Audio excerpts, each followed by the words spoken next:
इस वक्त तो सच्ची बात है कि एकदम फकीर की झोली है, हमारे पास कोई चॉइस नहीं है। मतलब क्या कह सकते हैं, जो दे उसका भी भला, जो ना दे उसका भी।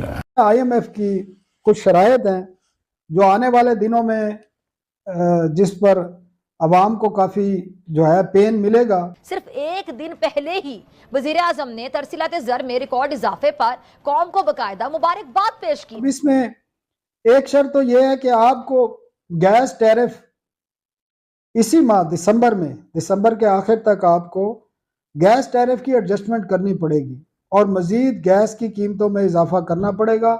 इजाफे का इतलाक फरवरी से होगा, लेकिन उसका नोटिफिकेशन आपको दिसंबर में करना पड़ेगा। प्राइम मिनिस्टर ऑफिस से जारी अलामिये के मुताबिक वजीर आज़म का कहना था कि गुज़श्ता माह नवंबर में बैरून मुल्क पाकिस्तानियों ने 2.9 अरब डॉलर की तरसीलात भेजी, जो गुज़श्ता बरस के नवंबर के मुकाबले में 29% ज्यादा है। ये बैरून मुल्क मुकीम पाकिस्तानियों के हुकूमती पॉलिसीज पर बाकायदा एतमाद का इजहार है। वजीर आज़म ने यह भी कहा था कि गुज़श्ता बरस के मुकाबले में रवा माली साल के पहले 5 महीने में तरसीलात ज़र 33.6% के इजाफे के साथ 14.8 अरब डॉलर तक पहुंच गई और ये तरसीलात मईशत के लिए अच्छे समरात लाएंगी। लेकिन इस ऐलान के अगले ही रोज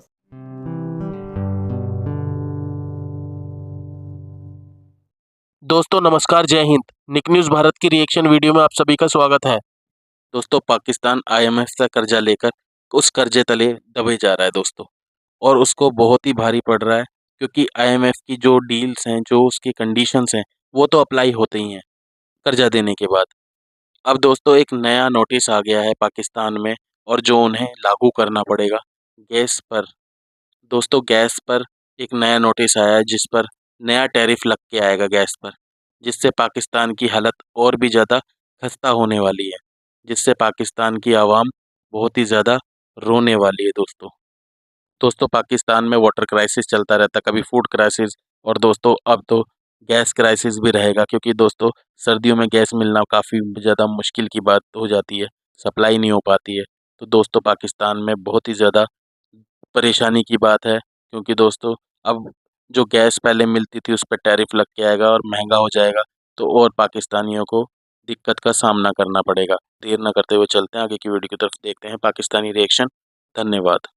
तो आपको याद होगा 1 साल कबल भी गैस की कीमतों में जो हुकूमत के डॉक्यूमेंट्स बताते हैं 1000 से 1100% इजाफा हुआ।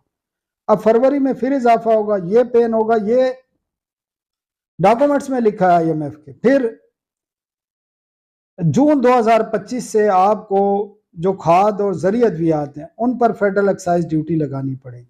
ये भी कमिटमेंट है और ये एग्रीमेंट है, इससे आप भाग नहीं सकते। जो सबसे बड़ी इंटरेस्टिंग है कि इसमें शिक है कि आपको फरवरी 2025 तक कानून साजी करनी है। कानून साजी क्या करनी है कि आपके जितने भी सरकारी मुलाजमीन हैं, चाहे वो फेडरल के हैं चाहे वो प्रोविंशियल के हैं, ग्रेड 17 से 22 तक के तमाम के, ना सिर्फ उनके बल्कि उनकी फैमिली के लोगों के जो एसेट्स हैं, बैंक अकाउंट्स हैं, तमाम तफसीलात पब्लिक करनी होगी, पब्लिक एक्सेस होगी उसमें। ये बड़ा इंटरेस्टिंग है और ये बाउंड है, ये चीजें वो हैं जो कमिट की गई हैं, जो करनी है आपने। कि इस वक्त पाकिस्तान का जो बैरूनी कर्जा है वो है 140 अरब डॉलर, 140 बिलियन डॉलर्स, और जो इंटरनल बोरोइंग है वो तकरीबन 10 खरब 10 ट्रिलियन रुपीस से ज़्यादा है। ये वो अमाउंट है जो हम खा चुके हैं, और पाकिस्तान की जो इकॉनमी है, पाकिस्तान को चलाने के लिए हम या IMF के पास जाते हैं, या हम चाइना और सऊदी अरब इन लोगों के पास जाते हैं, UAE के पास जाते हैं कि हमें रोल ओवर कर दो, 1 बिलियन डॉलर लेना हो तो हम माथा टेकते हैं। तो पाकिस्तान जो चल रहा है वो बैरूनी कर्ज़ों पे चल रहा है, वो बैरूनी इमदाद से चल रहा है। IMF और CPEC कहना का एक और तरीका है चाइना या अमेरिका, यूँ कहते हैं। सच्ची बात यह है कि हमने बहुत लंबा कर्ज ले रखा है चीन से, और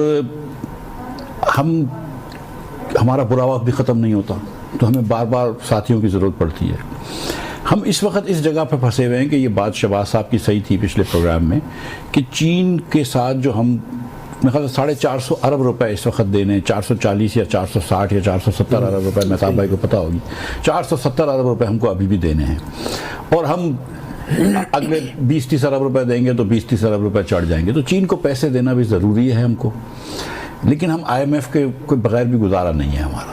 आप थोड़ा सा प्रोग्राम को आगे पीछे कह सकते हैं कि यार ये प्रोग्राम में ये निगोसिएशन गलत था, ये चीज़ कर लें या ये चीज़ कर लें, लेकिन IMF को खैरबाद भी हम नहीं कह सकते और चीन भी नहीं कर सकते। तो अब ये जो 140 बिलियन डॉलर है, अगर आपने इकोनॉमी अपनी ठीक करनी है तो ये 140 बिलियन डॉलर वापस करने होंगे।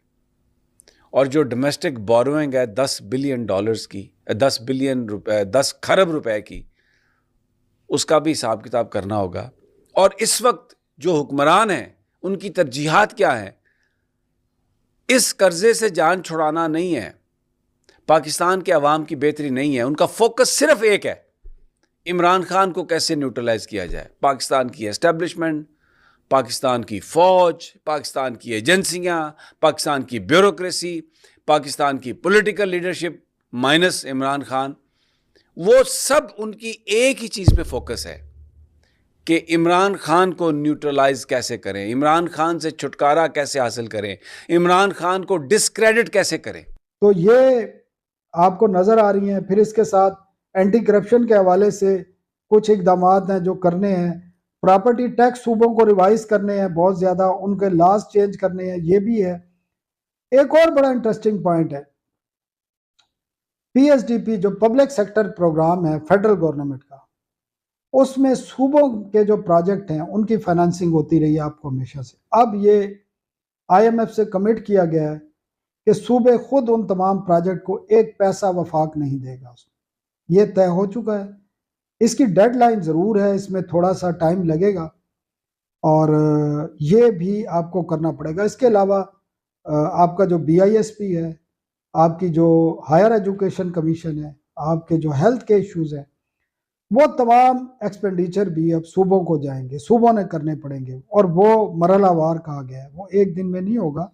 उसके लिए थोड़ा सा एग्रीकल्चर आमदन पर जो टैक्स है वो तो आपको पता है, उसकी डेट ज़रूर चेंज हुई है, वो अब 1 जुलाई 2025 से नाफिज होगा। पहले तो ये है कि पाकिस्तान को चलाने के लिए हमें पैसा बाहर से चाहिए। अब अगर किसी वजह से चाइना ये कहे कि हम आपको रोल ओवर नहीं करते, इजाज़त नहीं देते, या सऊदी अरब ये कहे कि हमने जो आपको कर्जा दिया हुआ है या रोल ओवर जो पैसे दिए हुए हैं आपके अकाउंट में रखे हुए हैं फॉरेन एक्सचेंज रिजर्व के लिए, अगर वो ये कहे कि हम उसको रोल ओवर नहीं करते, हमें वापस करें, तो हम कहाँ खड़े हैं?